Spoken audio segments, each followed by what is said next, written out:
बड़ी हो गई रिया भाई। हमने आपको बहुत मिस किया। बहुत मिस किया? हाँ। पापा ने भी आपको बहुत मिस किया। आपने मम्मा को तंग तो नहीं किया ना? नहीं। पक्का? मम्मा पापा आ गए।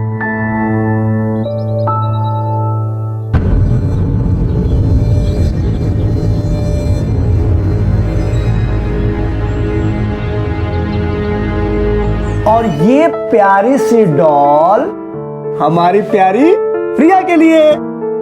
वाह कितना अच्छा है। थैंक यू पापा। और ये बता किसके लिए? Guess what? मम्मा के लिए। यस, मम्मा के लिए।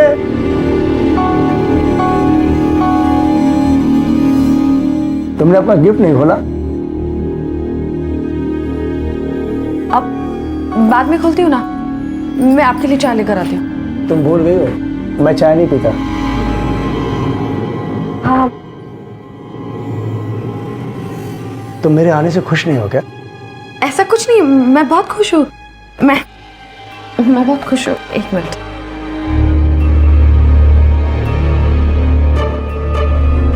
प्योर चांदी की है। इसमें हम लोग अपनी फेवरेट फोटो जो है ना, फिर अरे यहाँ अपनी फोटो हुआ करती थी फेवरेट, वो कहाँ गई? तुमने हटा दी क्या? उसकी कास्ट टूट गई थी, इसलिए उसे हटाना पड़ा। तुम फटाफट वो फोटो लेकर आओ, इसमें लगा के यहाँ लगा देते हैं। मेरी फेवरेट फोटो है वो। अभी उसे बहुत ढूंढना पड़ेगा, पता नहीं मैंने कहाँ रख दिया है। मैं बाद में लाती हूँ ना। अभी मैं आपके लिए कुछ खाने के लिए लाती हूँ। हाँ, ये तो किसी और ही रंग में रंग गई है। मैं चाय नहीं पीता, ये भी इसे याद नहीं। मेरी फेवरेट फोटो इसे ढूंढना पड़ेगा। आखिर चक्कर क्या है? विश्वास किसी भी रिश्ते की नींव होता है, चाहे वो पारिवारिक हो, दोस्ती हो या कारोबार से जुड़ा हो। नींव के हिलने से नुकसान तय है। इतने दिनों बाद आया हूं, कम से कम आज के सब छोड़ दो।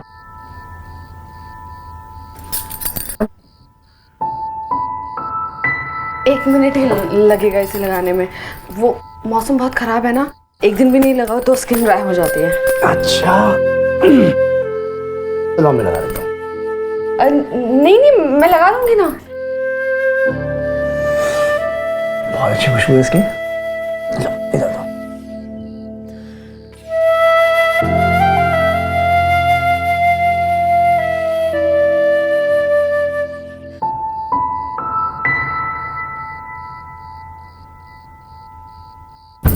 बस हो गया।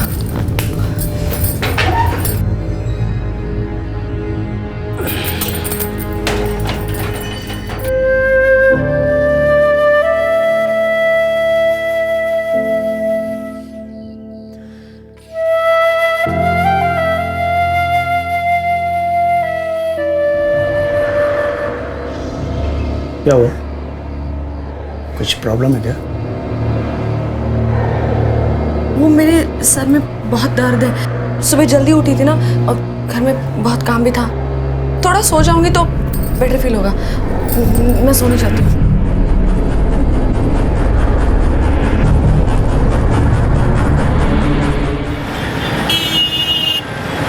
क्या बात कर रहा है समीर? कैसे भूल जाऊंगा तुझे?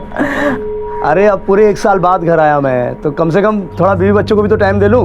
हाँ अरे मिलता हूँ ना, 2-3 दिन जाने दे, मैं मिलता हूँ, बराबर मिलता हूँ तुझे। चल बाय। समीर से बात कर रहा था, इससे बोला था मैं तुम्हारा बराबर हाल चाल लेने के लिए। उसने लिया कि नहीं? हाँ, बहुत अच्छे से ध्यान रखते थे वो हमारा। वही तो, इसे कहते हैं यारों का यार। अच्छा सुनना, ये देख, ये मैंने कुछ स्कीम्स नोट डाउन की हैं, बहुत बढ़िया स्कीम है। मैंने तुम्हें 10 लाख भेजे थे, उतने में आराम से बुकिंग हो जाएगी। मुझे लगता है ना हमें थोड़ा वेट करना चाहिए। अभी दिवाली आ रही है और त्योहार में तो ज़्यादा ऑफर्स होते हैं ना, तभी हमें ऑप्शंस भी और ऑफर्स भी ज़्यादा मिलेंगे। और हमारे पास तो पैसे हैं ही, तो अच्छी जगह इन्वेस्ट करें। हाँ, और पैसे हमें बढ़कर भी मिलेंगे। मतलब? मैंने ना सारे पैसे ना एक स्कीम में डाल दिए, तो हम जब चाहे तब पैसे ले सकते हैं और इंटरेस्ट के साथ ले सकते हैं। हम डाउन पेमेंट भी ज़्यादा दे पाएंगे, है ना? अकेले घर चलाते चलाते काफी समझदार हो गया था। मम्मा, टीवी रिमोट काम नहीं कर रहा है, मुझे कार्टून देखना है। हाँ बेटा, अब लगता है इसका सेल नहीं चल रहा है। चलो नया सेल डालते हैं। चलो।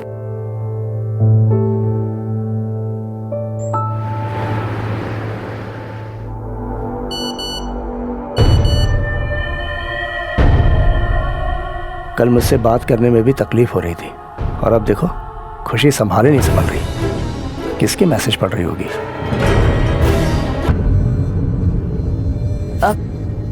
क्या ऐसे क्या देख रहे हो? कुछ चाहिए क्या? अरे अपनी बीवी को देख रहा हूं।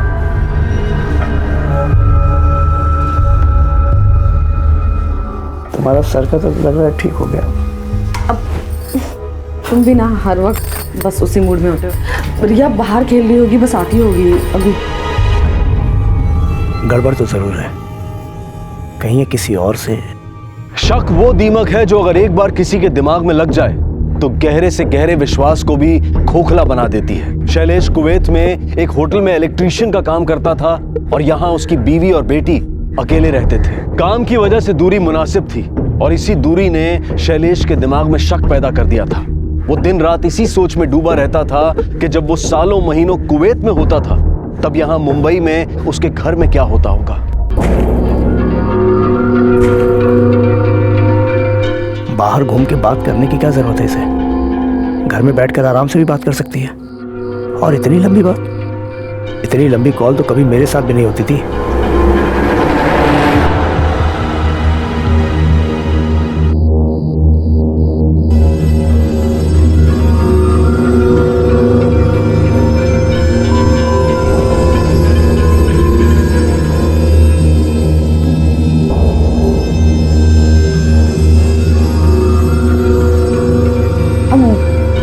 रिया कहाँ है?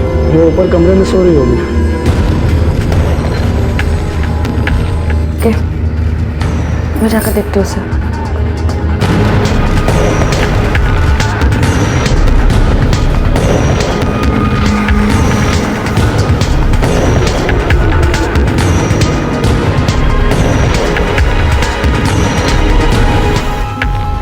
बेटा तुम अभी तक सोई नहीं? चलो चलो सो जाओ। नहीं मम्मा।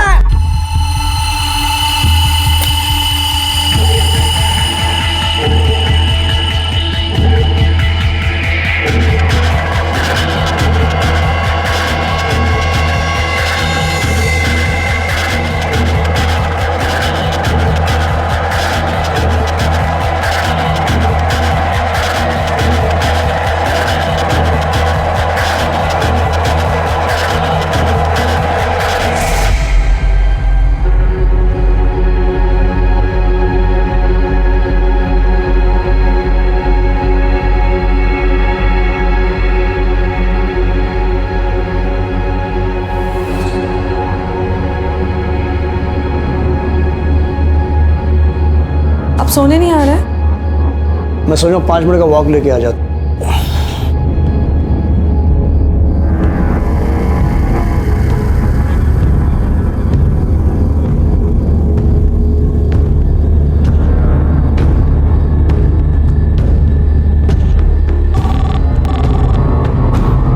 हेलो, किसका नंबर है ये? क्या डेयरी? भाभी जी, भाभी जी दूध, ये लीजिए दूध। भाभी जी ये लीजिए खरवस, चेक के लीजिए। खरवस? हाँ अभी बेचना शुरू किया है, सैंपल दे रहा हूँ, अच्छा लगे तो बताना। ये तो बहुत अच्छा है। कितना हुआ इसका चंदन? अरे भाभी जी ये तो आपके लिए है, एकदम फ्री। नहीं बाबा, मैं ना फ्री की चीज कोई भी नहीं लेती हूँ। जो भी दाम होगा वो बता देना वरना वापस ले जाओ। अरे भाभी जी आपको हमारी कसम, रख लीजिए।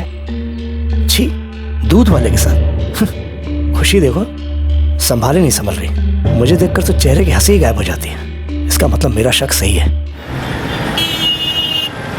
हाँ, आपने जो ब्लाउज सिलाया ना उसमें बहुत गड़बड़ है। अब प्लीज दोबारा आना ना माप लेने के लिए। हाँ 2 बजे तक आ जाना। हाँ मैं आपका वेट करूंगी, आप प्लीज टाइम पर आ जाना। ठीक है, ओके।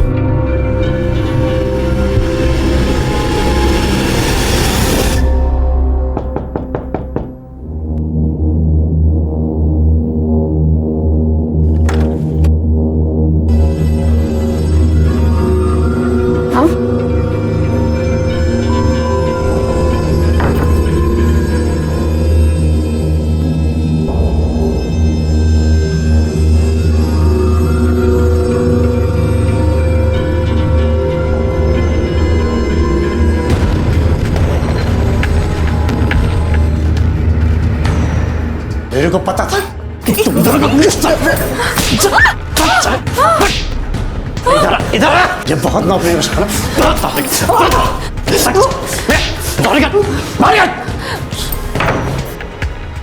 तो ये गुल खिलाती तुम मेरे पीछे।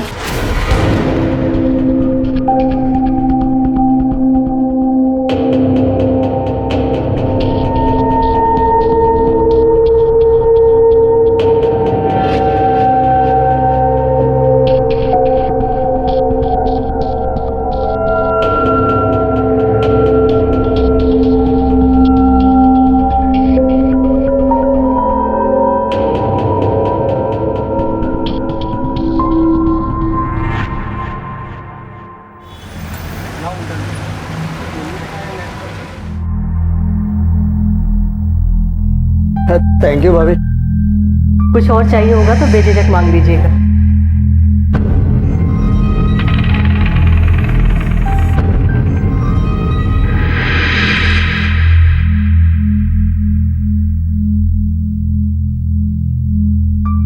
ए समीर, अच्छी फोटो है रे। मस्त लग रहा है तू। भाभी भी अच्छी लग रही है। पता है समीर, तेरा घर मुझे जितना अपना लगता है ना, अपना घर मुझे उतना ही पराया लगता है रे। नींद भी नहीं आती रात भर। तू 2 साल के बाद लौट के आया है, इसलिए तुझे आदत नहीं है उस घर की। अरे नहीं रे, तू समझ नहीं रहा मैं क्या कह रहा हूँ। कितना दिन हो गया मेरे को आए, कितना दिन। तो एक बार मनीषा ने मुस्कुरा के ठीक ढंग से बात नहीं की मेरे से। क्यों? मेरे को लगता है ना, लगता नहीं है, उसका ना किसी के साथ चक्कर है। शक करने से अच्छा है तू सीधे पूछ लेना भाभी से कि, या फिर नजर रख उन पर, सच अपने आप पता चल जाएगा।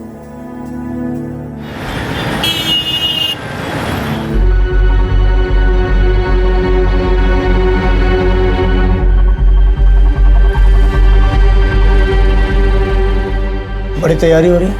अब कहाँ जा रही? हाँ, वो सीमा याद है ना आपको, मेरी कॉलेज की फ्रेंड, बस उसी से मिलने जा रही हूँ। अब मुझे बहुत लेट हो रहा है। विश्वास कमाने में सालों लगते हैं, लेकिन गंवाने के लिए सिर्फ एक पल काफी होता है। इसलिए जब मनीषा ने सीमा का नाम लिया तब शैलेश को उसकी बात पर यकीन नहीं हुआ और शैलेश ने मनीषा का पीछा किया।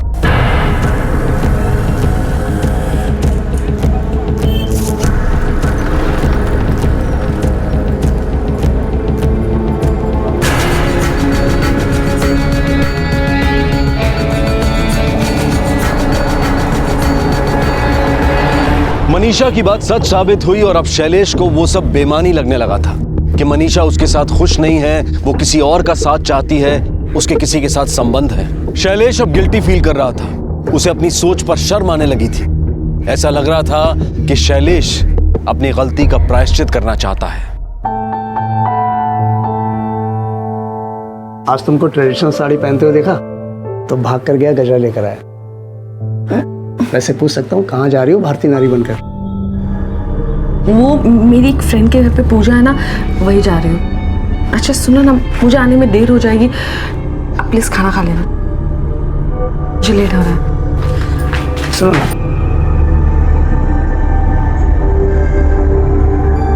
बहुत अच्छी लग रही। अभी नहीं, पूजा के लिए जा रही हूँ।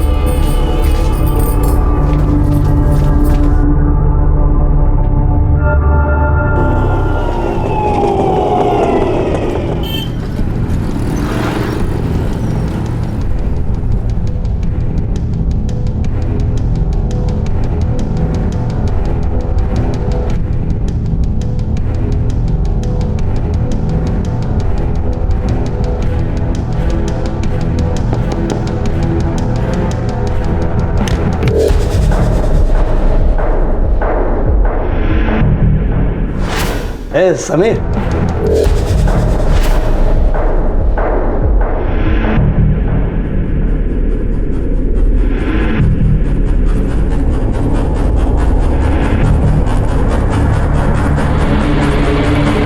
क्या बात है, आज तो कुछ ज्यादा ही बनठन कराई हो।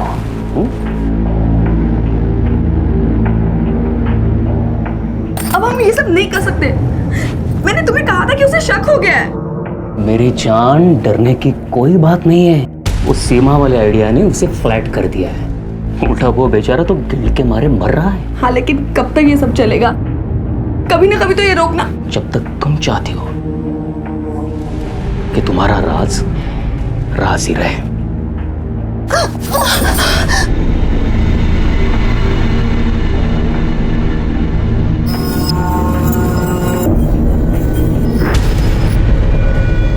ऐसा कहा जाता है कि इंसान गलतियों का पुलिंदा है। वो एक झूठ को छुपाने के लिए हजार झूठ बोलता है, एक गलती को छुपाने के लिए हजार गलतियां करता है। मनीषा भी इसी राह पर चल पड़ी थी और समीर उसे उसकी किसी गलती की वजह से ब्लैकमेल कर रहा था और शैलेश का शक भी सही निकला था। और समीर जो खुद शादीशुदा होते हुए भी मनीषा को अपने साथ संबंध बनाने के लिए मजबूर कर रहा था, बिना ये सोचे कि उसकी खुशहाल जिंदगी भी इस अवैध संबंध की भेंट चढ़ सकती है। आने वाले समय के गर्भ में इन सभी की जिंदगी से जुड़े परिणाम किसी और ही दिशा की तरफ इशारा कर रहे थे।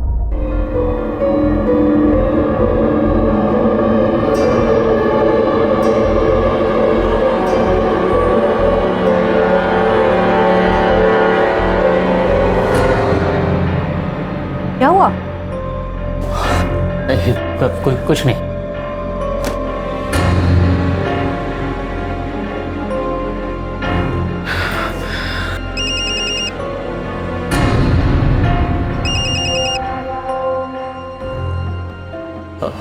हेलो, कैसा लगा एमएमएस? अच्छा था ना? तुम कौन बोल रहे हो? 1 लाख तैयार रख, नहीं तो ना ये तेरी बीबी को भी भेज दूंगा। मैं तुम्हें पैसे देने के लिए तैयार हूँ, प्लीज तुम ये मेरी वाइफ को मत भेजना, प्लीज प्लीज। पैसा दे, किसी को नहीं भेजूंगा।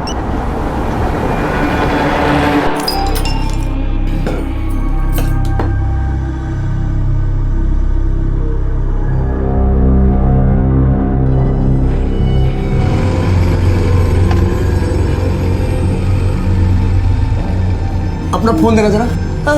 हाँ, वो एजेंट को फोन कर दूं, परेशान हो रहा होगा, मेरी बैटरी डेड हो गई ना। ला एक फोन कर दूं। एक मिनट। अरे दो तो सही।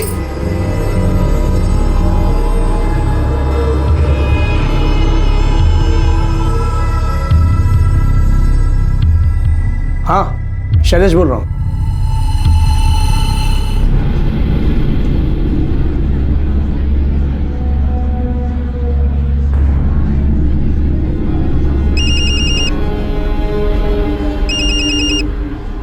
हेलो, बोल मत शिव, कॉर्नर वाला टेबल देख रहा है?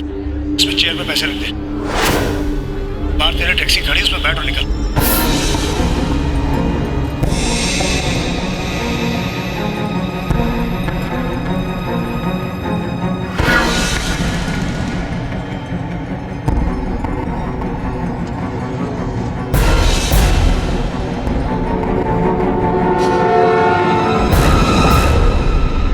सब तुम्हारी गलती है।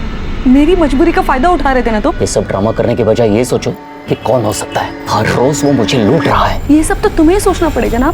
अच्छा तो ठीक है, मैं शैलेश को सब बता देता हूँ। अगर शैलेश को पता चलेगा तो तुम्हारी बीवी को भी तो पता चलना चाहिए ना, है ना?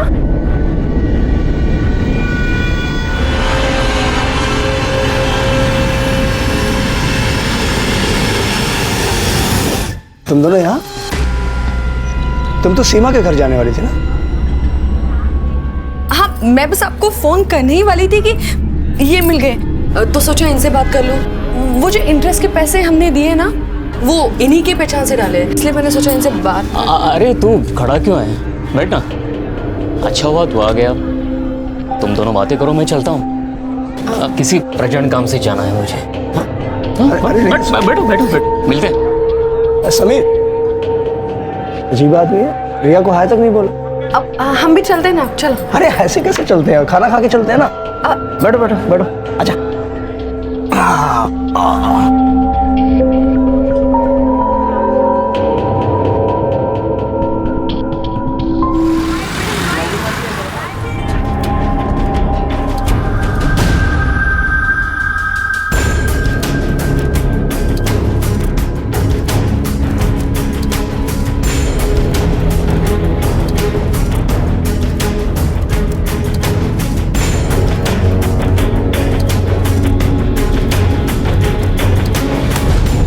शैलेश की छोटी सी दुनिया और उस दुनिया में उसके सबसे करीबी भरोसे के लोग, जिसमें एक थी उसकी पत्नी मनीषा और दूसरा उसका बचपन का दोस्त समीर। दोनों ने ही उसे धोखा दिया था और इस धोखे ने शैलेश को गहरी चोट पहुंचाई थी। मनीषा और समीर जिस ब्लैकमेलर का पता लगाना चाहते थे, जब मनीषा ने देखा कि वो कोई और नहीं बल्कि शैलेश ही है, तो मनीषा ने शैलेश का यह सच समीर को बता दिया। तुम्हारा पति कुछ ज्यादा ही चालाक बन रहा है। आज मैं उसकी सारी चालाकी निकाल दूंगा। मैं उससे मिलने जा रहा हूं, अब देखो मैं क्या करता हूं उसके साथ। समीर!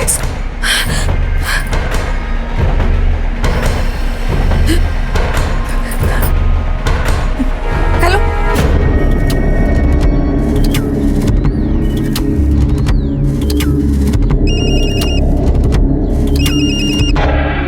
हेलो। सामने देख रहा है? पत्थरे का ढेर। आगे बढ़, के नीचे पैसा रखो, निकल यहाँ से।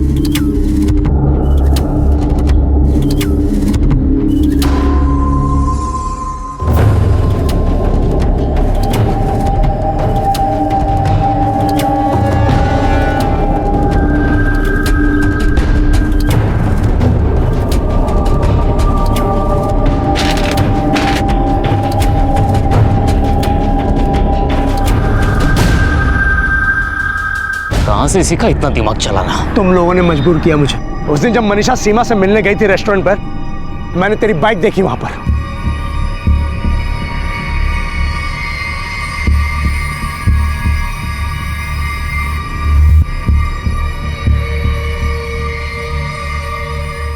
तभी मुझे शक हो गया था कि तुम लोग मुझे सीमा के नाम का झांसा दे रहे हो। अगर मनीषा सीमा से मिलने गई थी तो तेरी बाइक वहां क्या कर रही थी? मतलब तुझे उस पर यकीन ही नहीं हुआ था? बेवकूफ बना रहा था मैं। और अगले दिन बिना कुछ जताए मैंने दोबारा मनीषा का पीछा किया और वेटर से मैंने ही वो पेन वाला कैमरा फिट करवाया था वहां। तेरा पैसा, अबे ब्लैकमेल तो मैंने सिर्फ इसलिए किया ताकि तुझे भी टेंशन में देखना चाहता था मैं। तूने मेरा भरोसा तोड़ा है ना? तुझे क्या लगता है तेरी बीवी का चक्कर सिर्फ मेरे साथ है? हा? मेरी गलती सिर्फ इतनी थी कि मैंने उसे रंगे हाथों पकड़ा और उसका फायदा उठाया।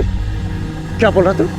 मेरी बीवी का किसी और के साथ भी चक्कर है? बोल। अरे छोड़, मुझसे क्या पूछ रहा है? पूछना है तो अपनी बीवी से जाकर पूछ, कितने यार है उसके? क्या बोला?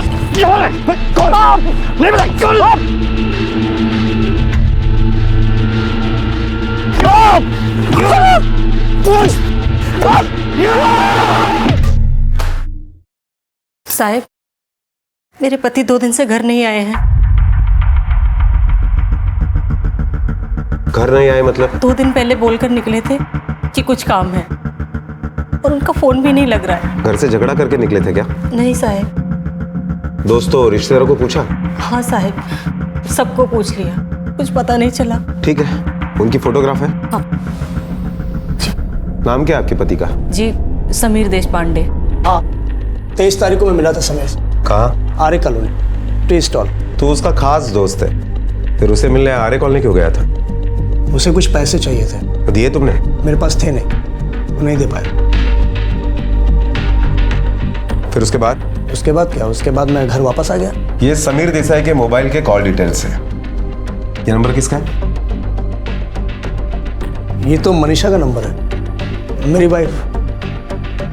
अगर उस दिन ये उसे मिलने आर्य कॉलोनी गया था तो फिर समीर ने तुम्हें क्यों फोन किया? उस दिन मेरा फोन लग नहीं रहा था तो उसने मनीषा को फोन करके जानना चाहा कि मैं कहाँ हूँ। अच्छा, काफी साफ साफ याद है तुम्हें। अच्छी बात। पुलिस को बताया बिना ये शहर छोड़ के मत जाना, और जरूरत पड़ी तो दोबारा पुलिस स्टेशन बुलाएंगे। चला। ये आपने पुलिस को झूठी कहानी क्यों सुनाई? कभी सच्चाई नहीं सुना सकते। क्या बता कि मेरी बीवी का चक्कर चल रहा है, वो भी एक नहीं कईयों के साथ। तुम्हें इज्जत उछालने का शौक होगा, मुझे नहीं। अक्सर देखा गया है कि इंसान जब कुछ गलत करता है तो उसे सुधारने की बजाय छुपाने लगता है, जिसके पीछे सबसे बड़ा कारण होता है कि समाज क्या कहेगा। शैलेश भी इसी वजह से अपने दुख को दफन किए समाज में अपनी इज्जत बनाए रखने की कोशिश कर रहा था। मनीषा जान चुकी थी कि उसकी सारी सच्चाई शैलेश पर जाहिर हो चुकी है, लेकिन वो हैरान थी कि इस सब के बावजूद भी शैलेश उसके साथ नॉर्मल बिहेव कर रहा था, जैसे कि कुछ हुआ ही ना। दूसरी तरफ समीर का अभी तक कुछ पता नहीं चला था। उसके गायब होने के कुछ दिनों बाद भी हालात वही थे। पुलिस अपनी छानबीन में लगी थी और करीब 1 हफ्ते के बाद वो सच सामने आया जिसका स्वाति और पुलिस दोनों को डर था। सबसे पहले किसने देखी थी लाश? साहब मैंने देखा था, इधर से काम पे जा रहा था, इतनी बात मार रहा है। हाथ तो नहीं लगाना, कुछ छेड़छाड़ नहीं की ना? नहीं साहब, उधर कोई नहीं गया साहब। सर ये लाश के पास बटवा मिला, उसमें लाइसेंस पे समीर देशपांडे का नाम है। समीर देशपांडे? सर समीर की पोस्टमार्टम रिपोर्ट आ गई है। किसी ने उसके सर पर लोहे के रॉड से मारा है और बॉडी पर कई अलग निशान भी है जो लोहे के रॉड के नहीं है। उसकी फैमिली से कोई इन्फॉर्मेशन मिली? उसकी वाइफ के साथ हमारी कोई बात नहीं हो पाई, बहुत सदमे में, इसलिए कुछ बोल ही नहीं रही है। और एक बात सर, हमने उसके दोस्त से पूछताछ की थी जो समीर देशपांडे को उस दिन आर्य कॉलोनी में मिला था। उठा लो उसे, हो सकता है वो कुछ जानता हो।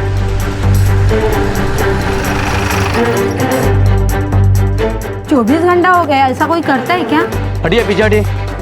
चलो बाजू चलो। इतनी भीड़ क्यों लगा रखी है? साहब बेचारी को इसके पति ने अंदर बंद करके रखा है और कहीं चला गया है। 24 घंटा हो गया साहब। साहब चाबी वाले को लाने गए। तावड़े सर। खड़ा थोड़ा। हो सर। ये शैलेश कहाँ है और तुम्हें इस तरह से घर में बंद क्यों करके गया? वो हमेशा ही मुझे ऐसे घर में लॉक कर कर जाते। क्यों? अच्छा एक बात बताओ, ये शैलेश और समीर में कैसी दोस्ती थी? वो बचपन के दोस्त हैं, बहुत गहरी दोस्ती है उनमें। अच्छा, यहाँ समीर का खून होता है और शैलेश फरार है, बहुत गहरी दोस्ती है। क्या समीर का खून हो गया? देखो, अगर तुम कुछ जानती हो तो हमें सब कुछ सच बता देना। हो सकता है हम तुम्हारी मदद करें। क्या वजह हो सकती है कि शैलेश ने समीर को जान से मार दिया? शैलेश को पता चल गया था कि समीर और मेरा, लेकिन उस दिन शैलेश समीर को मिलने गए थे और समीर उसे सब कुछ सच सच बताने वाला था। मुझे तो लगा था कि शैलेश जब घर आएगी तो वो मुझे तो जान से ही मार देगी, लेकिन वापस आने के बाद उनका बर्ताव बहुत ही अजीब था, बहुत ही अलग था। किधर? मंदिर जा रही हूँ पूजा करने के लिए। मंदिर के भगवान अलग है क्या? सारे भगवान इधर ही हैं। जाओ अंदर। सुना नहीं तुमने? जाओ अंदर। भाभी जी दूध। तुम रुको, दूध वाला है ना, मैं लेता हूँ। कहाँ जाने की तैयारी है? वो मैं मार्केट जा रही हूँ, राशन खत्म हो गया ना, इसलिए वो लाने जा रही हूँ। मैं बस अभी आई था। वो सामने बोर्ड देख रही हो, उस पर सुपर मार्केट का नंबर लिखा हुआ है। जो भी चाहिए उस पर फोन करके मंगवा दो। पिछले 10 दिनों से मैं ये कैद भुगत रही हूँ। फिर जब आप समीर के बारे में पूछने आए, उसके बाद तो शैलेश का बर्ताव अजीब सा होने लगा। वो बहुत बेचैन से रहने लगे। ऐसा लगता था कि हर वक्त उनके दिमाग में कुछ चल रहा है। कल शाम को वो हमेशा की तरह मुझे यहाँ इस घर में कैद कर चले गए। मुझे लगा कि वो रात को लौट कर आएंगे, लेकिन वो नहीं आए, इसलिए मुझे पड़ोसियों की मदद लेनी पड़ी।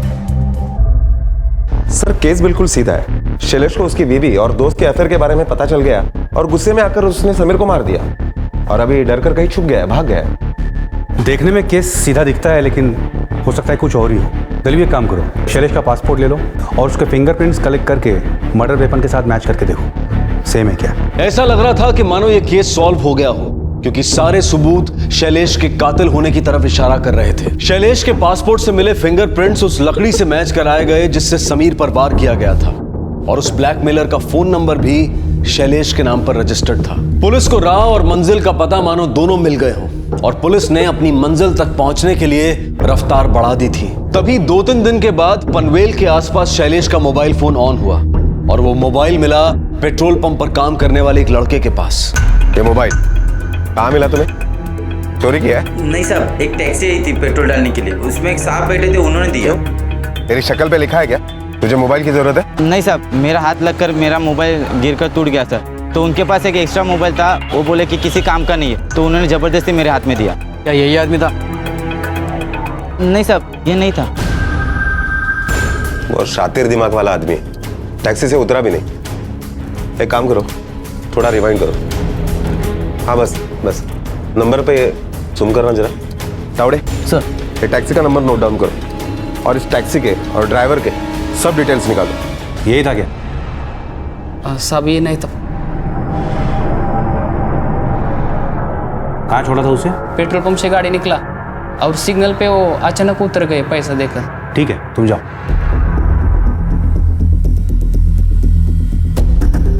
क्या हुआ दिलवी, कुछ पता चला? सर मनीषा से मिलने तो कोई नहीं आया, लेकिन उसके मोबाइल रिकॉर्ड से पता चलता है कि एक पीसीओ से उसे काफी फोन आते थे। चेक करो, हो सकता है शैलेश ही ये फोन कर रहा हो। और एक बात सर, फरार होने के एक दिन पहले मनीषा और शैलेश का मोबाइल लोकेशन एक ही था, मुलुंड के आसपास का। लेकिन मनीषा के कहने के मुताबिक शैलेश ने उसे 10 दिन तक घर के बाहर नहीं जाने दिया।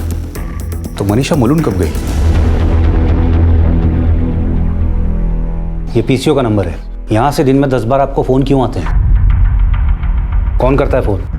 हाँ, ये किसी मिश्रा जी का नंबर है। ये हमेशा मुझे फ़ोन करते रहते हैं। मैंने उन्हें 1000 बार कहा है कि ये रॉन्ग नंबर है, फिर भी वो मुझे फ़ोन करते हैं। तुमने कभी पूछा नहीं कहाँ से करते हैं फ़ोन? हाँ, वो कह रहे थे कि मुलुंड चेक नाका से बात कर रहे हैं। शैलेश के फरार होने से एक दिन पहले तुम्हारा और उसका मोबाइल लोकेशन एक था, जो तुम्हारा घर नहीं था। वो मैं आपको बताना ही भूल गई कि मैं और शैलेश कुछ दिन पहले मुलुंड गए थे एक घर देखने के लिए। मुलुंड के कौन से एरिया में? क्या नाम है सोसाइटी का? परम सिंह कोऑपरेटिव हाउसिंग सोसाइटी। वहाँ पर एक स्टेट एजेंट है, उसी ने हमें घर दिखाया था। क्या नाम है उसका? हारून अली नाम है उसका। हाँ साहब, वो दोनों आए थे, मैंने उनको घर दिखाया मुलुंड में। उसके बाद कोई बात नहीं हुई थी? नहीं सब, वो आदमी कुछ अजीब था। क्या हुआ कि पहले उनको घर पसंद आया, बोल रहे थे ईस्ट वेस्ट फेसिंग भी है, बहुत अच्छा है। फिर किसी का कॉल आया और बिना कुछ बोले वाइफ को लेके चले गए। कौन सी सोसाइटी में घर दिखाया था? परम सिंह कोऑपरेटिव हाउसिंग सोसाइटी।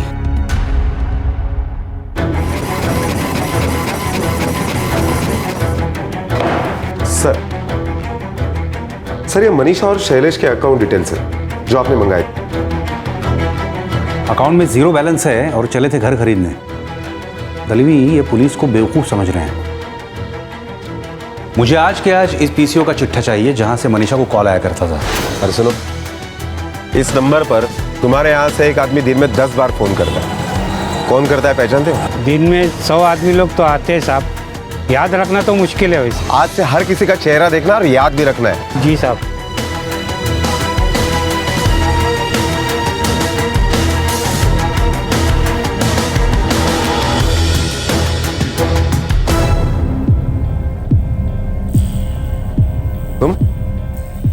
तुम यहाँ कैसे? वो सब स्टेट एजेंसी का ऑफिस है मेरा यहाँ पे। चलूँ मैं साहब?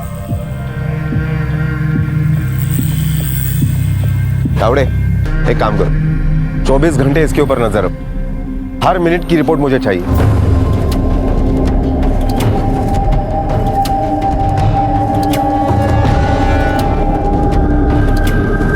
कौन था वो? काय के लिए झगड़ा कर रहा था? पता नहीं यार, माल लेके गया, पैसा नहीं दे रहा है। कितना माल लिया था? सर 15 टाइल्स और 2 बोरी सीमेंट मैंने खुद अपने हाथों से भिजवाई थी। कौन से एड्रेस पे भेजा था सामान? मुलुंड में कोई परम सिंह कोऑपरेटिव सोसाइटी है सर, वहीं पे भिजवाई थी। परम सिंह कोऑपरेटिव हाउसिंग सोसाइटी। आपके पास आपके घर की कोई एक्स्ट्रा चाबी तो होगी ना? जी हाँ।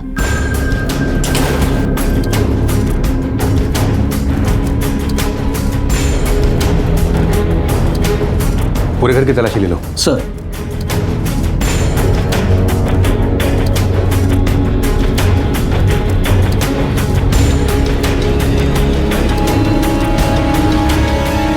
सर ये देखिए,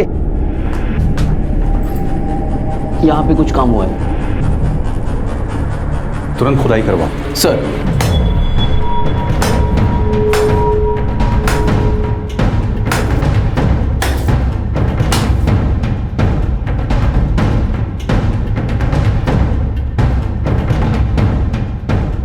तावड़े सर देखो जरा।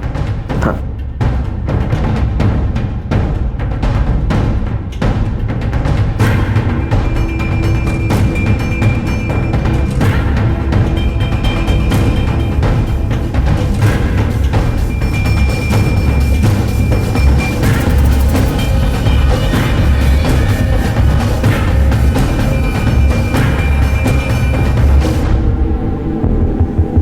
क्या ये वही आदमी था? हाँ साहब, इन्होंने मोबाइल दिया था।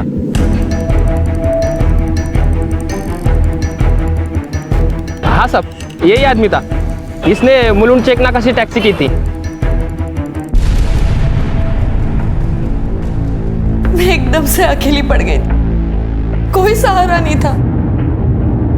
शैलेश भी 2 साल तक कुवैत से वापस नहीं आता था। जब मैं नया घर ढूंढने गई तब मैं हारून से मिली। वो मुझे और मेरी जरूरतों को समझता था।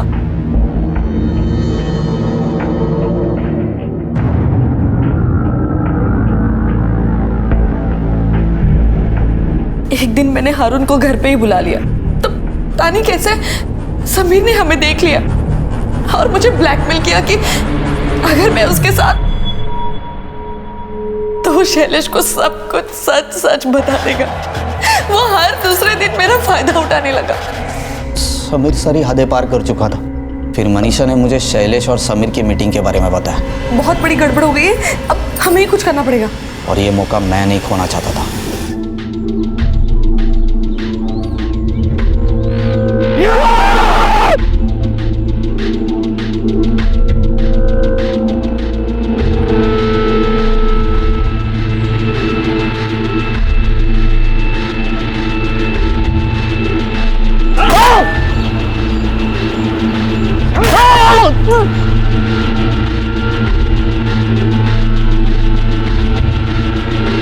शैलेश मुझसे बदला ले रहा था। हर वक्त बस पैसे के बारे में पूछ रहा था, जबकि वो पैसे मैंने और हारून ने खर्च कर दिए थे। फिर मैंने प्लान किया और शैलेश को घर दिखाने के बहाने बुला लिया। सर, ये है लिविंग रूम और सामने किचन है, आइए ना।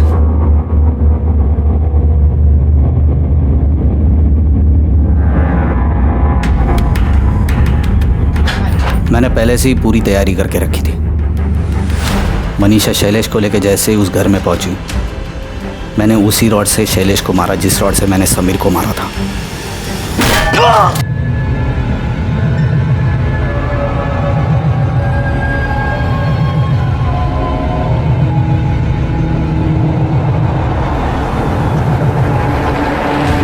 गड्ढा भी मैंने पहले से ही खोद के रखा था। शैलेश की लाश और वो आयरन रॉड मैंने वहीं पे दफना दी। ऊपर से सीमेंट लगाया और मजदूरों को बोल के उस पर टाइल्स लगवा दी। मैं आधी रात को मनीषा के घर पहुंचा, फिर बाहर से उसे लॉक कर दिया ताकि उस पर कोई शक न करे, और छुपते हुए वहां से निकल गया।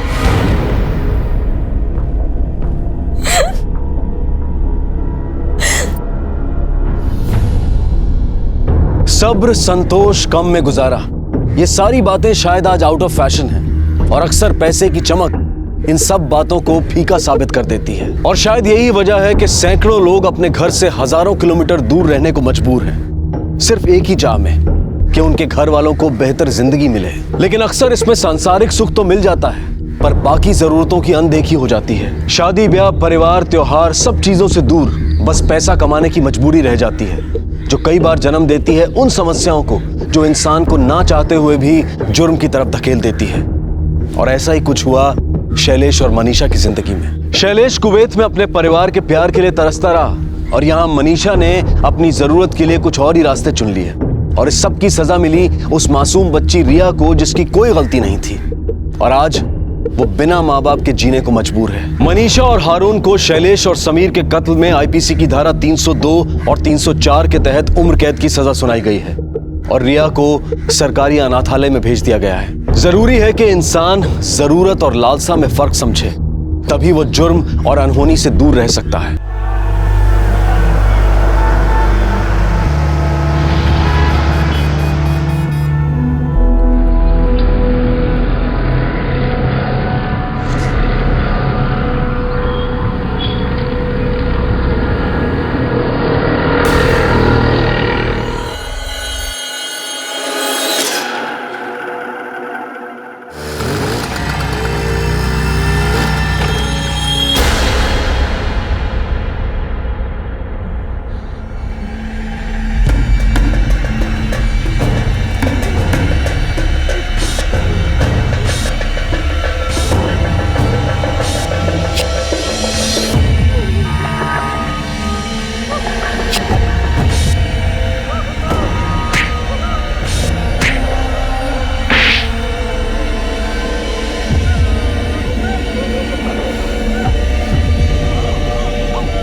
मुंबई मेट्रोपॉलिटन रीजन में 3 लाख से भी ज्यादा ऑटो रिक्शा हैं और हर ऑटो ड्राइवर की जिंदगी एक कहानी है। लेकिन अमर के साथ जो हुआ वो हम सब की कल्पना से भी परे है।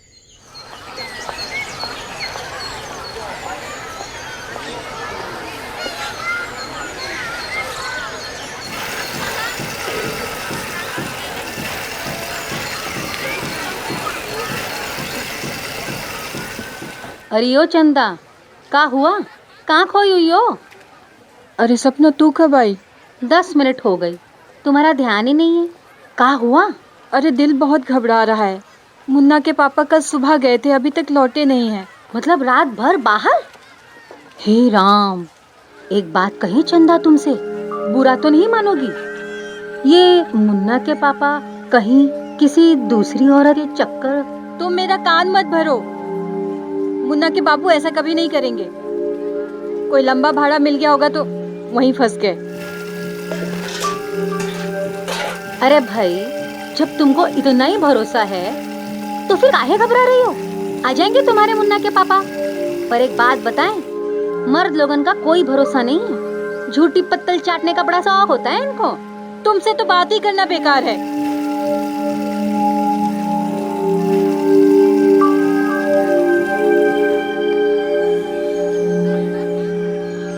अरे ये देखो, तुम्हारी अम्मा आ गई। अरे ओ चंदा रानी, कहाँ थी तुम? हम और मुन्ना कब से तुम्हारा इंतजार कर रहे हैं। जाओ, हम नहीं बात करेंगे आपसे। कहाँ थे रात भर? एक फोन नहीं कर सकते थे? क्या क्या सुनना पड़ता है हमको लोगों से। अरे तुम लोगों की बातों को मन पे मत रखा करो। तो बताइए, कहाँ थे रात भर? सारी बातें यहीं पे करोगी? हमको और मुन्ना को भूख लगा हुआ है, पेट पूजा नहीं कराओगी? इनको तो बस बहाना बनाना आता है। लाओ लाओ, हम पकड़ लेते हैं। नहीं, रहने दीजिए, हम उठा लेंगे। लाओ लाओ, चलो चलो।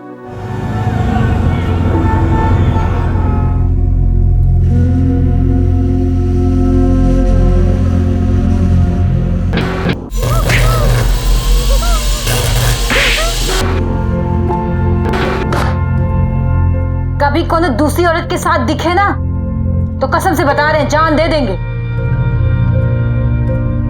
पापा, पापा।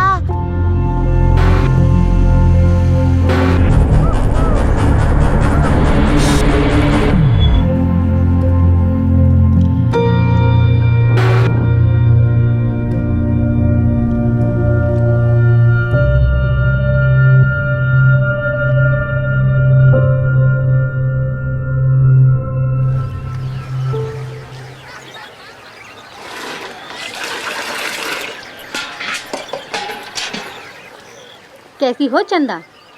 ठीक है, कराई चुगली। अरे हम काहे करेंगे किसी की चुगली? हमें क्या करना है? झूठी पत्तल जिसे चाटनी है वो चाटे।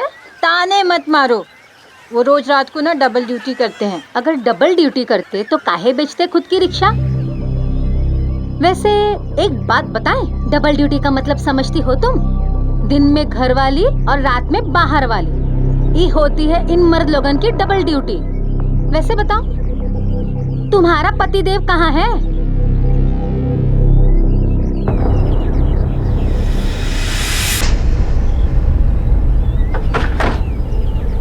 आइए साहब, देखिए वो लाश पड़ी है।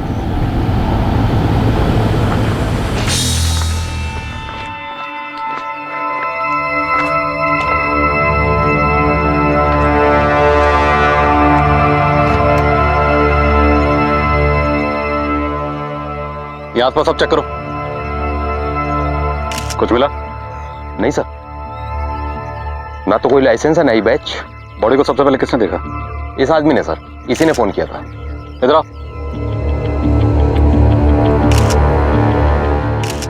जी साहब। क्या नाम है तुम्हारा? राजू साहब।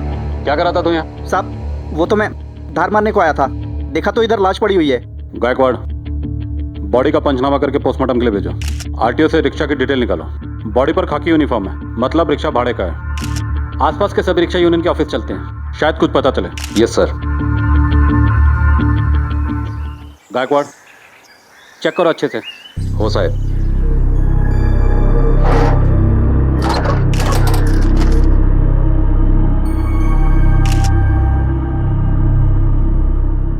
मिला कुछ? काम की कोई चीज नहीं है सर। चलो rickshaw union office. Yes sir.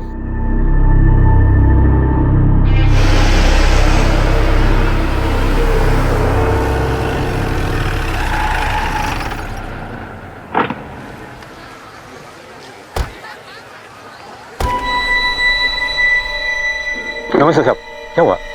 इसको पहचानते हो? इसको इधर देखे ना साहब, लेकिन इसका नाम मुझे मालूम नहीं है। MH02 CT 6302। ये रिक्शा किसका है? एक मिनट साहब, मैं चेक कर लेता हूँ। MH02 हाँ साहब, ये तो रमाकांत पांडे का है। कहाँ मिलेगा ये? आइए मैं ले चलता हूँ।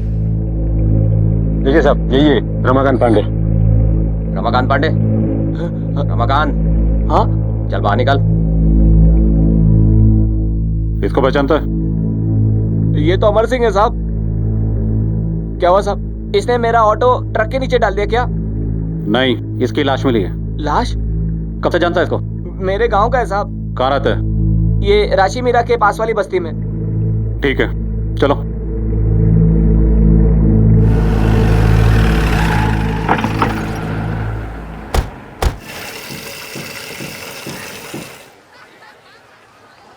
ये अमर सिंह का घर कहाँ है? ये सामने है।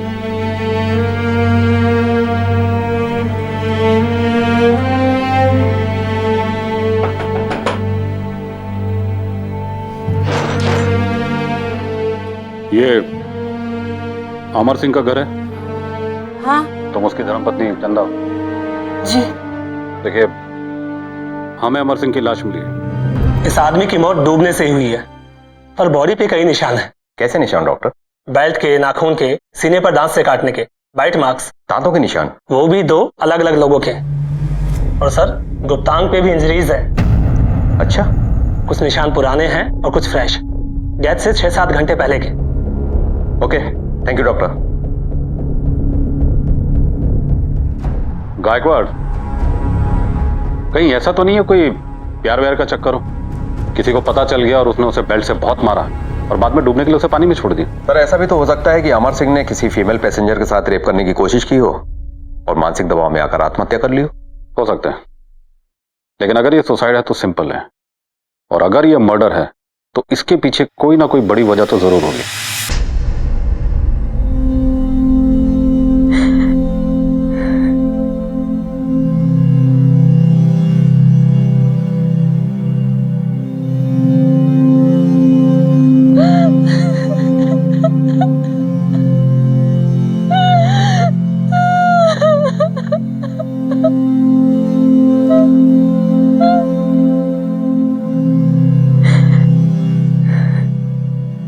अमर की जेब से एक चिट्ठी मिली जिसके मुताबिक उसने आत्महत्या की थी, लेकिन कई सवाल अब भी सामने थे।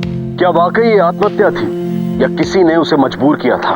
घर में तो ऐसी कोई वजह नजर नहीं आ रही थी कि वो ऐसा कदम उठाए, तो फिर आखिर उसके साथ हुआ क्या था?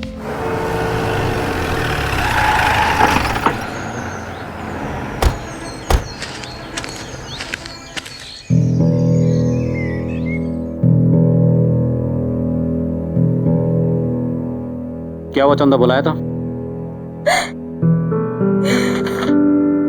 पढ़ो। हम अपनी जान अपनी मर्जी से दे रहे हैं। हमारी मौत का कौनो जिम्मेदार नहीं है। चंदा रानी, हो सके तो हमको माफ कर देना। अमर सिंह। अमर का कोई तुमसे झगड़ा वगैरह हुआ था? नहीं साहब। इस खत के मुताबिक अमर सिंह तुमसे माफी मांग रहा है। क्या बता सकती हो वो किस बात के लिए माफी मांग रहा है? ऐसा कुछ नहीं था साहब। कोई ऐसी टेंशन, कोई खास बात जो वो तुमसे छुपा रहे हो? कुछ दिनों से अजीब सा बर्ताव कर रहे थे। आज ही अचानक हमको आइसक्रीम खिलाने काहे ले आए? बहुत पसंद है ना तुमको, हमारी याद आएगी तो आइसक्रीम खा लीजिएगा। हमारी याद आएगी का क्या मतलब है? कहीं जा रहे हैं क्या हमको छोड़ के? अरे नहीं, हम तो मजाक कर रहे हैं। भैया आइसक्रीम दीजिए। हाँ आइसक्रीम खाओ, पिघल जाएगी ना नहीं तो। ऐसे ही जिंदगी हमसे नाराज है। कैसी बहकी बहकी बातें कर रहे हैं आजा? अरे तुम ही तो ना हमारी जिंदगी, और तुम नाराज तो जिंदगी भी नाराज। खाओ। चलो आओ मुन्ना।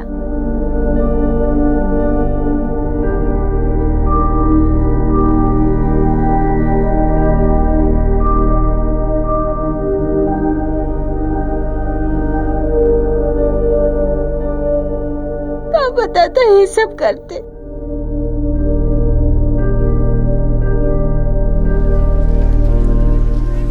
गायकवाड़, पूरी बस्ती में पता करो ये अमर सिंह किस तरह का आदमी था। कोई गंदी आदत, गलत संगत या फिर किसी से कोई दुश्मनी वगैरह?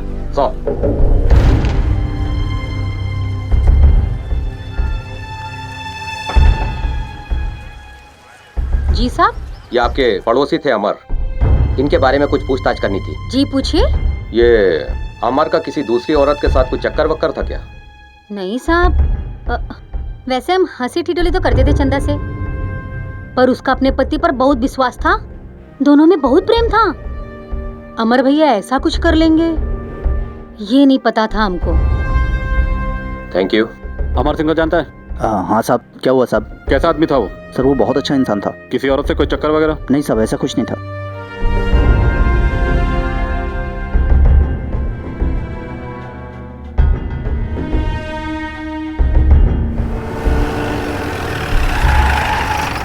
ये अमर सिंह ने कभी किसी से कोई कर्जा लिया था? कर्जा? अरे नहीं साहब, वो तो बहुत सीधा आदमी था। हम लोगों को उल्टा जब जरूरत पड़ती थी तो हम लोगों से कर्जा लिया करते थे साहब। साहब मैं बताता है असली बात। वो यादव है ना साहब? यादव। कौन यादव? वो अपना अमर का दोस्त साहब। वो दिन आया था साहब, उसको बहुत मारा साहब, बहुत धोया साहब, उसको बेल्ट से मारा साहब उसको। क्या सुबह पेपर में लगे लाए यार? क्या है? ये ले। अरे अभी बताता हूँ तुझे। रुक कहाँ जा रहा है तू? धोखेबाज। 420 करता है हमसे, पैसा हमसे लेता है और ऑटो बेचता है किसी और को। है? मेरा पैसा निकाल दे वरना आज मैं तेरी खाल उधेड़ के रख दूंगा। निकाल पैसा। छोड़ूंगा नहीं, मेरा पैसा दिया है, मैं इसे जान ले दूंगा। अरे तुम यूनियन के आदमी सारे। चलना है। छोड़ूंगा नहीं अभी। छोड़ मत मारो। शाम तक मेरा पैसा मुझे मिल जाना चाहिए वरना जान ले लूंगा मैं तुम्हारी। जा चल मिलेगा चल। बहुत धोया साहब उसको, बेल्ट से मारा साहब उसको। यादव अभी कहाँ मिलेगा साहब? वो वहीं पे चाय पी रहा होगा। हाँ साहब। गायकवाड़ लेके आ उसको। Yes sir.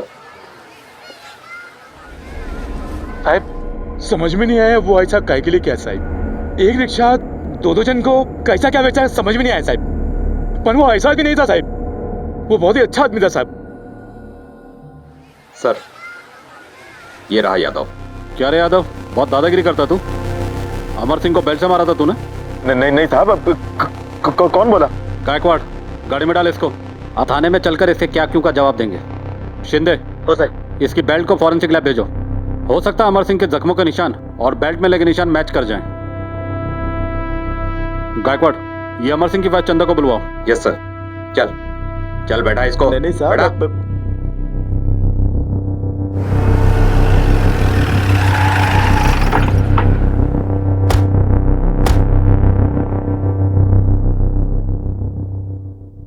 यही है वो आदमी साहब।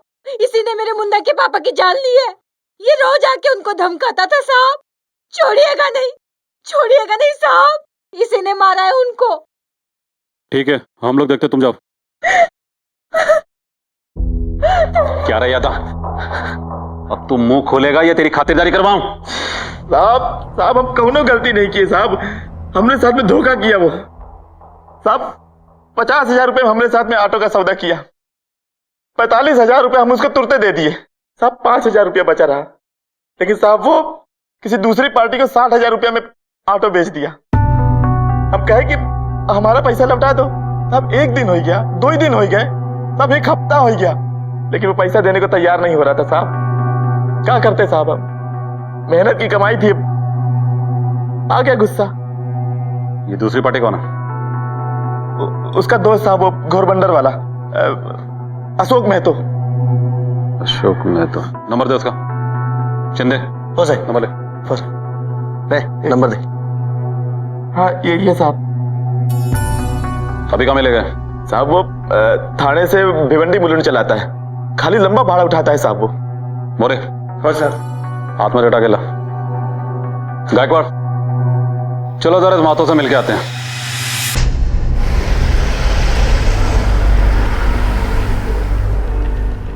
गायकवाड़ अभी तक हमने जितने भी लोगों से पूछताछ की सबने यही कहा है कि अमर बहुत अच्छा आदमी था। अब अगर वो इतना ही अच्छा आदमी था तो मेरी समझ में ये नहीं आ रहा कि उसने अपना ऑटो एक ही समय में 2 लोगों को क्यों बेचा। सर हो सकता है कि अमर किसी बुरी लत में फंस गया हो जो किसी को पता ही ना हो, जैसे औरत का चक्कर। ऐसे केसेस में आदमी ज्यादातर छुपाने की कोशिश करता है कि किसी को कुछ पता न चले, और ऐसे केसेस में ही पैसों की जरूरत पड़ती रहती है। तुमने अमर की कॉल डिटेल चेक करी? कुछ डाउटफुल मिला? सर ज्यादातर कॉल्स उसने गांव या अपनी पत्नी को किए थे, लेकिन सुसाइड के 2 घंटे पहले उसने 7-8 कॉल्स किसी अननोन नंबर्स पर किए थे। मैंने फोन लगाया तो वो स्विच ऑफ था। मैंने डिटेल्स मंगवाई हैं सर। गायकवाड़ मुझे अमर के नंबर के लोकेशन की सारी डिटेल चाहिए। Yes sir.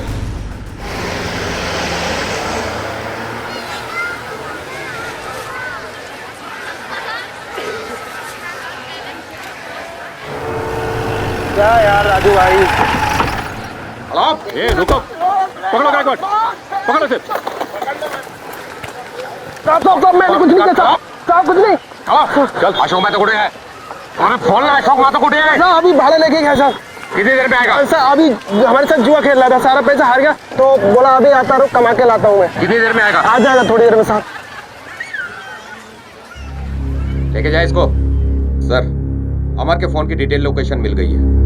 वो मलाड से राशि मीरा आया था, यहाँ 4 घंटे रुका, उसके बाद चला गया। राशि मीरा में कहाँ? किसी मीरा पार्क बिल्डिंग के पास। और सर अमर ने 7-8 बार जिस नंबर पर कॉल किया था उसका नाम उमेश है, उसका भी एड्रेस मिल गया है।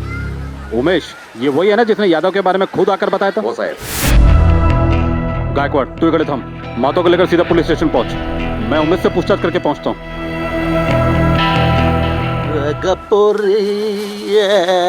गपुरी अच्छा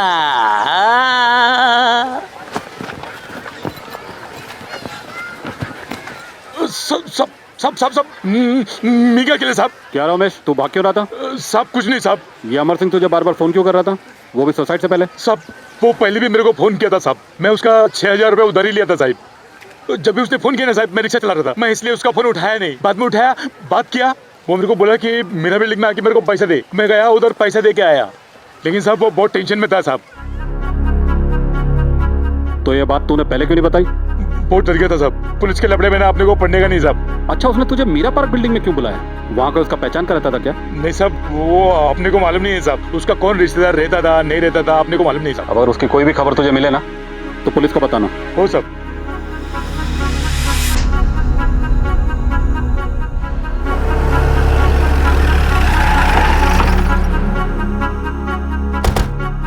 नमस्ते साहब। क्या नाम है तुम्हारा? रुपेश साहब। इसको पहचानते हो?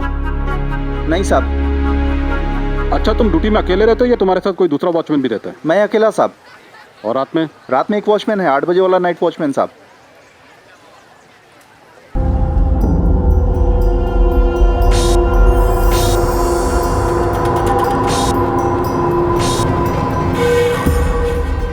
इसको पहचानता है?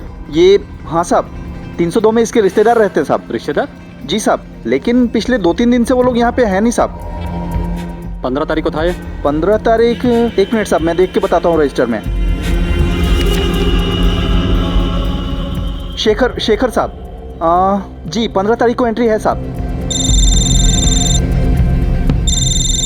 हेलो अशोक मायतोला घेऊन आलोय साहेब।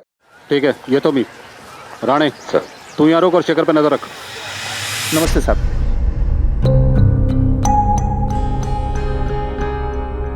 क्या नाम है तेरा? अशोक महतो साहब। अमर सिंह से ऑटो खरीदा था? हाँ साहब। क्यों क्या हुआ? कितने में खरीदा था ऑटो? साहब 60,000 में। क्या सब चोरी का था क्या? ये अमर सिंह को ऐसी क्या जरूरत आन पड़ी जो उसने तुझे ऑटो बेचा?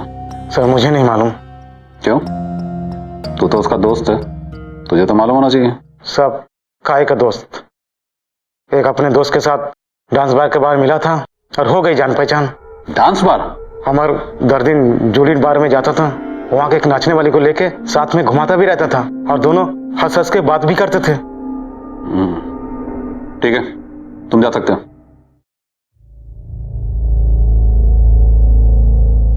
देखा गायकवाड़, ये अमर के दिखाने के दांत कुछ और हैं, खाने के कुछ और। चलो जूली बार।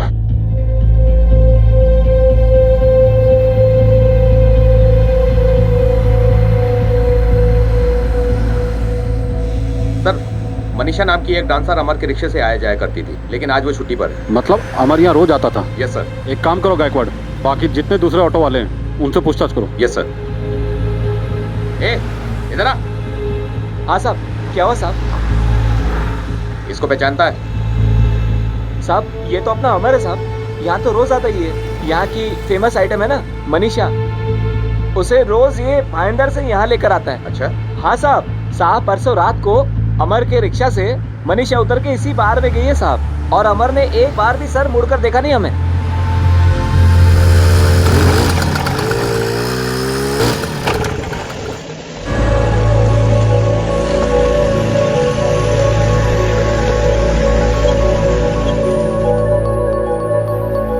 साहब मनीषा के इंतजार में अमर यहाँ रात 2 बजे तक रहता था। जैसे ही वो आती थी उसे लेकर तुरंत भागता था। ठीक है। एक साधारण सा ऑटो रिक्शा चलाने वाला अमर सिंह, जिसका चरित्र अब तक बेदाग ही लग रहा था, अचानक उसकी कहानी में एक बार गर्ल का नाम आया। क्या वाकई उसका ऐसा कोई चेहरा था जो लोग नहीं जानते थे? अपने परिवार से बेइंतहा प्यार करने वाला आदमी क्या एक बार गर्ल पर अपना सब कुछ लुटा रहा था? क्या थी उसकी सच्चाई? मैं लोनावाला में थी साहब, मिनिस्टर साहब के फार्म हाउस पर पार्टी थी उधर। अमर को कैसे जानती? 2-3 महीने से उसी के साथ बाहर आती जाती थी। रात को जाने के लिए कोई भरोसे का आदमी लगता है, और अमर बड़ा ही नेक बंदा था, कभी बुरी नजर से नहीं देखा मेरे को साहब, इसलिए उसको परमानेंट कर लिया। लेकिन हमने तो सुना कि तुम उसकी आइटम थी। कौन बोला साहब? वो राजू ऑटो वाला, वो कमीना लाइन मारता था मुझ पर। उसके साथ रिक्शे में नहीं आती जाती तो अमर को बदनाम कर रहा है वो। कभी कुछ तुम्हें अजीब सा लगा? नहीं साहब, अजीब सा तो नहीं, पिछले कुछ दिनों से टेंशन में था वो पैसों को लेकर। मुझसे 25,000 मांगा था, बोला कुछ अर्जेंट काम है, लेकिन साहब मेरे पास सिर्फ 15 ही थे, मैंने 15 दे दिए। क्यों साहब, कुछ लफड़ा किया गया अमर? हमें अमर की लाश मिली है। क्या? ठीक है, तुम जा सकती हो। जी साहब। गायकवाड़ सर, नजर होगा इस पे। Okay sir.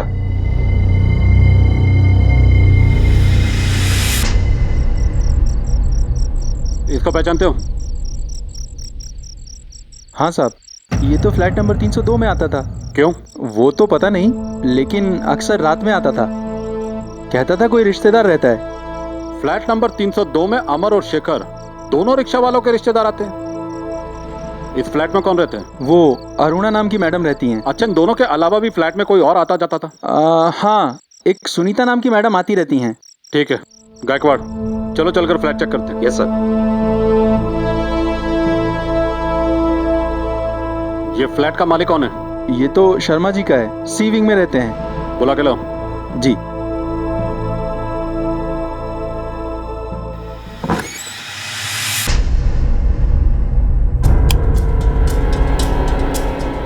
पूरे घर की तलाशी लो। Yes sir.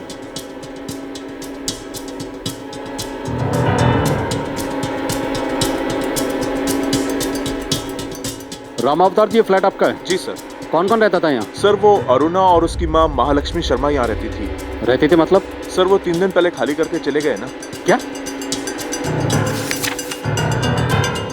ये महालक्ष्मी शर्मा? जी। आप इनसे मिले? नहीं सर, मैं नहीं मिल पाया क्योंकि इनकी तबीयत खराब रहती थी। और बिना मिले आपने इनका एग्रीमेंट बना दिया? सर वो अरुणा बोली बीमार है, मिल नहीं पाया मैं। इस एग्रीमेंट के मुताबिक तो ये 3 महीना पुराना है। मतलब वो माँ बेटी सिर्फ यहाँ 3 महीने रही? जी सर।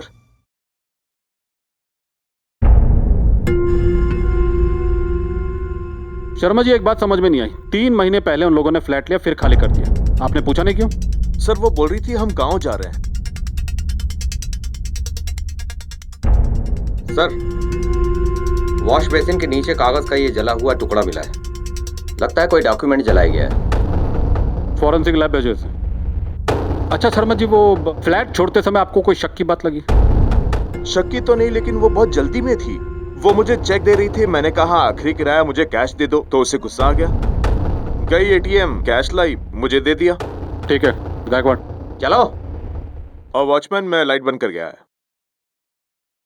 गायकवाड़, सर। आसपास के सभी एटीएम के सीसीटीवी फुटेज निकलवाओ, बैंक की डिटेल निकलवाओ, चंदा को बुलवाओ, पता तो चले अरुणा मैडम का इन लोगों से रिश्ता क्या है। Yes sir.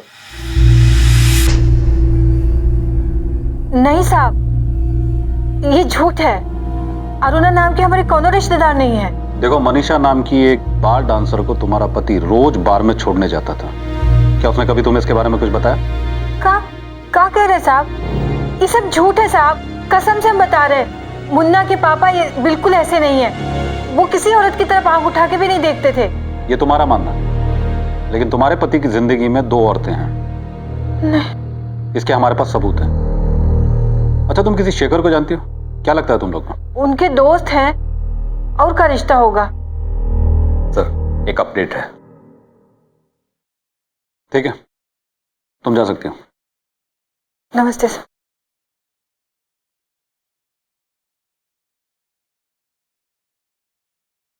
अमर का दोस्त शेखर अमर की ही तरह आजकल सबसे पैसे उधार मांगता फिर रहा है। लगता है इन दोनों में कोई ना कोई कनेक्शन तो जरूर है। अब ये पैसों की जरूरत ही इस केस को सुलझाएगी। Hello, PI Sawant. इंस्पेक्टर साहब, आपने जो बेल्ट भेजा था वो अमर की बॉडी पर लगे निशान से मैच नहीं कर रहा है, और जो जला हुआ कागज का टुकड़ा आपने भेजा था वो किसी ड्राइविंग लाइसेंस का टुकड़ा है। ठीक है। बड़ी अजीब बात है गायकवाड़। 2 ऑटो ड्राइवर एक ही औरत से एक ही फ्लैट में अक्सर मिलने जाते हैं, और उन दोनों वॉचमैन का यह कहना है कि वो औरत अमर और शेखर की कोई रिश्तेदार है, और दोनों को ही पैसों की जरूरत थी, जिनमें से एक सुसाइड कर लेता है। लेकिन बड़े ताज्जुब की बात है कि अमर की सुसाइड के कुछ दिन बाद वो औरत फ्लैट खाली कर देती है, और उस खाली फ्लैट में हमें मिलता है एक जला हुआ ड्राइविंग लाइसेंस का टुकड़ा। भला कोई किसी के ड्राइविंग लाइसेंस को क्यों चलाएगा? एक काम करो, शेखर को उठाओ, इससे पूछताछ करते हैं। Yes sir. चल चल मत वाली बगल वाली। क्या हुआ साहब? चल, मैंने क्या किया साहब? चल थाने में बताते हैं। मैंने कुछ नहीं किया साहब। साहब, मुझे क्यों पकड़ रहा साहब? जो बैठ, मैंने कुछ किया ही नहीं साहब। क्या रहा शेखर? ये मीरा पार्क अपार्टमेंट में फ्लैट नंबर 302 में किससे मिलना चाहता था तू? मेरी रिश्तेदार है साहब। क्या रिश्ता था तेरा? दूर का रिश्ता है साहब। चल, तेरे इस दूर के रिश्ते को मैं थोड़ा नजदीक लाता हूँ। अमर तेरा दोस्त है ना? जी साहब। वो भी अपनी किसी रिश्तेदार से मिलने उस अपार्टमेंट में जाता था, जैसी तेरी रिश्तेदार है।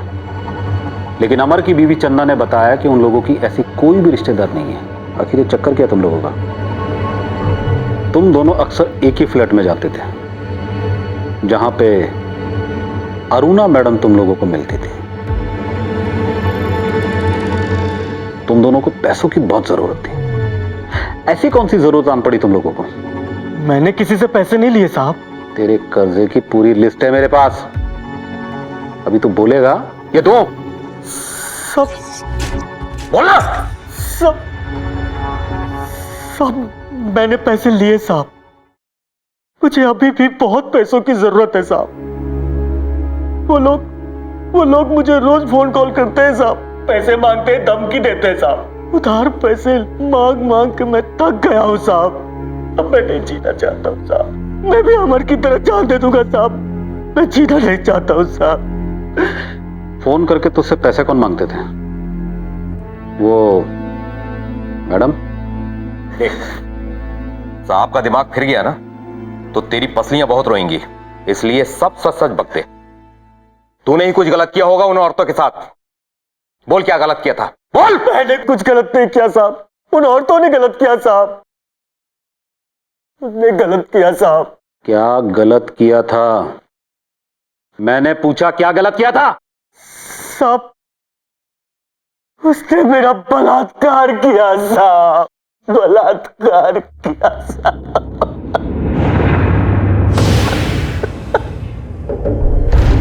हम पुलिस वालों को एड़ा समझा तूने? बलात्कार, वो भी तेरे साथ? सच कह रहा हूं साहब। उन दोनों औरतों ने मेरा और अमर दोनों का बलात्कार किया साहब। साहब, इसी बात की तो शर्म थी साहब। इसी बात से तो घुट रहे हैं साहब। साहब उस रात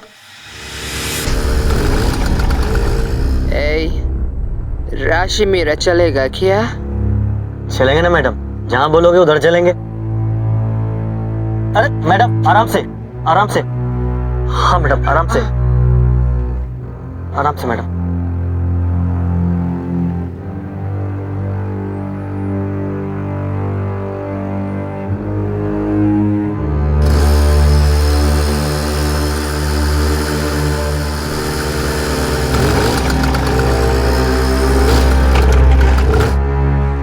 मैडम आपकी बिल्डिंग आ गई मैडम, कहाँ जाना है आपको? 302।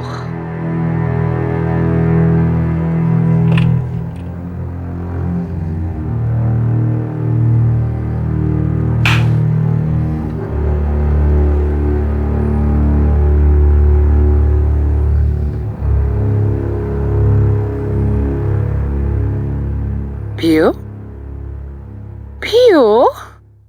Cheers. अच्छा घर है मैडम। You like it? आप भी बहुत अच्छी हैं मैडम। Really? You sweet.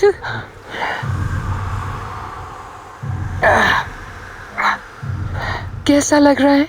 अच्छा? अच्छा लग रहा है मैडम।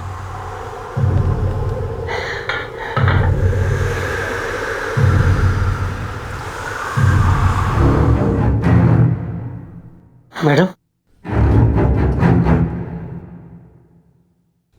क्या कर रहे हो मैडम आप?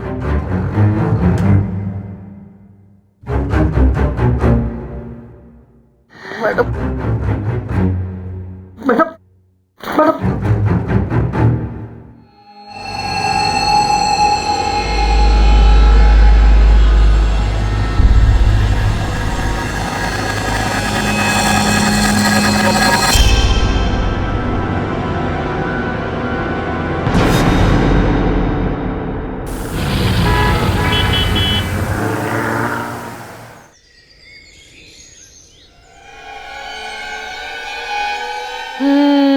रात को बहुत मजे किए हैं ना? ये क्या मैडम? अरे रात भर तूने मजे किए, मुफ्त में थोड़ी मिलता है कुछ भी। इसकी कीमत देनी पड़ेगी तुझे। कीमत? कर क्या रहे हो आप लोग? अगर इसके बारे में किसी को भी जरा सी भी भनक लगी ना, तेरे बस्ती के हर मोबाइल में अपलोड कर देंगे ये वीडियो, समझा? मैडम मेरे भी बाल बच्चे हैं मैडम, मैडम ये मत करना मैडम।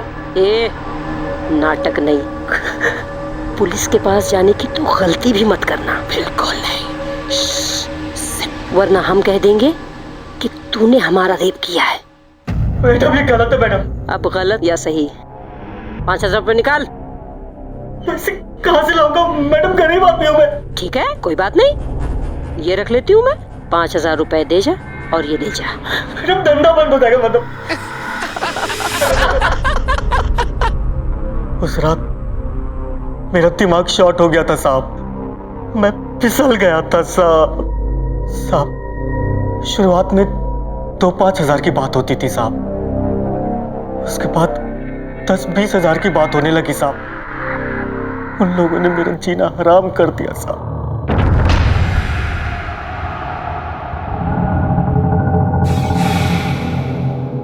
अरुणा, ये बेबी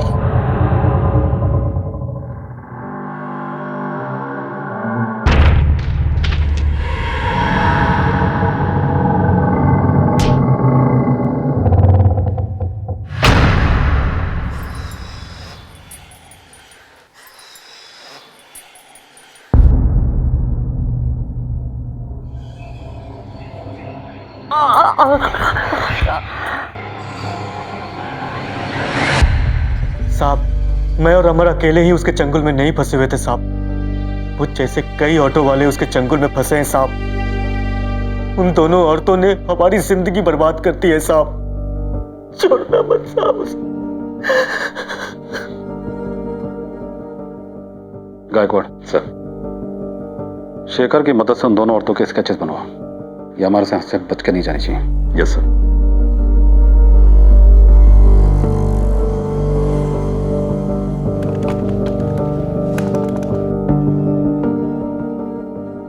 गायकवाड़।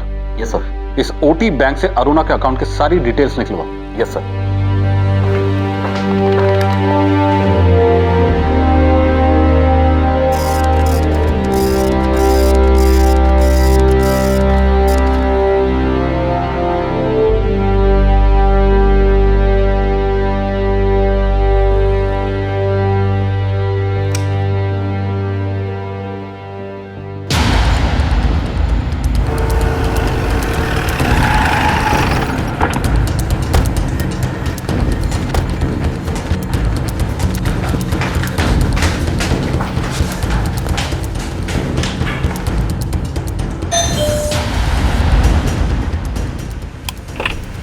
अरुणा जी बहुत मस्ती कर ली, बाकी की मस्ती थाने में। क्यों चला रहा? बच्चा, अरे आप ऐसा नहीं कर सकते। आप ये नहीं कर सकते। हम बहुत रेस्पेक्टेबल फैमिली से हैं। I want to talk to my lawyer.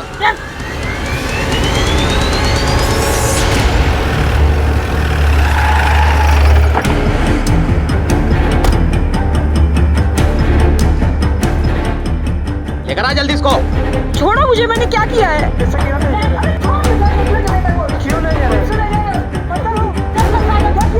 क्या किया है?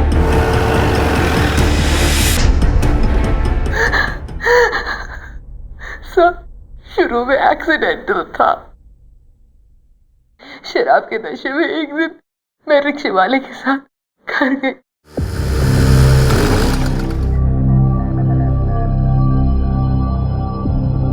शराब और शबाब ने हमारे होश उड़ा दिए। हमने खूब मजे किए। उसे भी अच्छा लगा। और जब हमने उसका वीडियो दिखाकर ब्लैकमेल किया तो पैसे भी आने लगे। फिर हमने दूसरे ऑटो रिक्शा वालों को ऐसे ही फंसाया।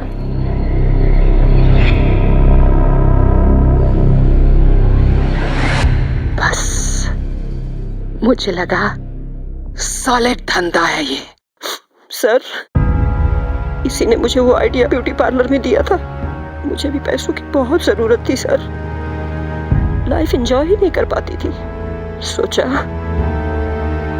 धंधा बुरा नहीं है, मजे का मजा, ऊपर से पैसा भी। लेकिन तुम दोनों ने रिक्शे वालों को अपनी हवस का शिकार क्यों बनाया? रिक्शे वाले पुलिस वालों के नाम से भी डरते हैं, ऊपर से फैमिली वाले होते हैं, बदनामी से दूर भागते हैं। तुम लोगों ने बहुत से निर्दोष लोगों की जिंदगियां बर्बाद की हैं। अब अपनी जिंदगी बर्बाद करना इन सलाखों के पीछे।